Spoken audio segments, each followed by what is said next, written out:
Hey everybody, welcome to another edition of Fast Break here on the Winter Roundup. So 2 segments this week. We also have one on Hang Time, both featuring these 2 fine gentlemen, Dan Young, the Executive Director of the Basketball Coaches Association of Michigan, and Keith Richardson. We welcome him to the State Champs set. He is the assigner of officials for the Saginaw Valley Conference and a member of the BOCCC.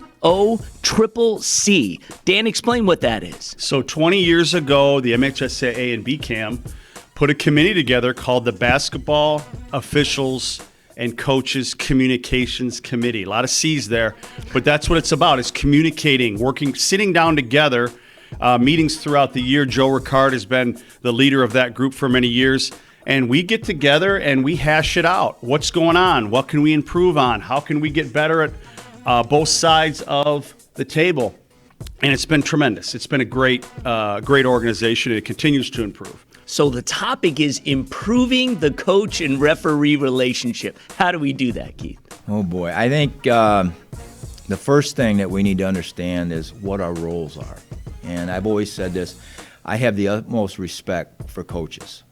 And one year I did coach my daughter's softball team at the JV level, and the first practice I walked in and I came home, my wife said, "How'd you like it?" I said, "I'll stick to officiating."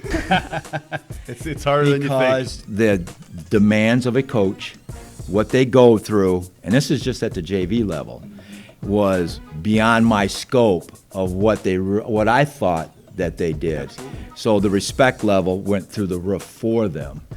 I think, too, from the official standpoint, if we understood that, I think it'd be a lot better. But I think what happens is we have a misconception of what each other does.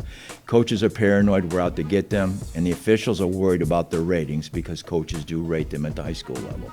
So going into that situation, there's this lack of trust, I would call it. But I think if there was an education part of it, that what they do, what we do, I think it would mend that fence. And I'll start with the officials because I talked to a few of the coaches and I asked them, what are your expectations of us? And it really came down to they thought we're like NBA officials. We watch film, we go to camp, we're in shape, we know the rules.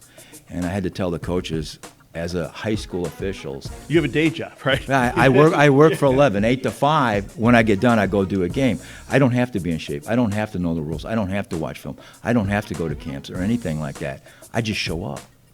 That's it. And it really kind of opened their eyes up because everybody watches TV, well, there's college or pros, and then they have this expectations that we're the same way. And I think if they understood that we do for the love of the game, the money or other things like that, then I think what would happen then is when we go do a game, we understand what their role is, they understand what our role is. I think it would make the game a lot better because at the end of the day, we're in this together. Right. It's about the kids. It's about the kids. I tell the officials, it ain't about you. Nobody came to see you. We go do the best job that we can, and the best team wins. You know, Dan, you coached a long time. What did you figure out over the course of your career was the best way to communicate with the referee so you get your point across and yet it's done in a respectful way? As a team, we would decide, I'm going to coach. I'd ask the players, you guys are going to play. Let's them officiate.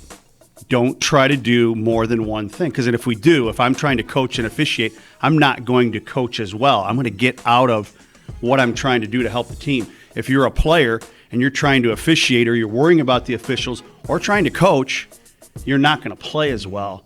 And so players play, coaches coach, officials officiate. And it just seemed to help me as a coach to just try to do a good job coaching. All right, and finally, as we wrap this segment, some of the things that through the BOCCC, some of the things you guys have done that is working to improve relationships, or where do you feel we need to go now? What's the state of where we're at right now between coaches and officials, and is it getting better?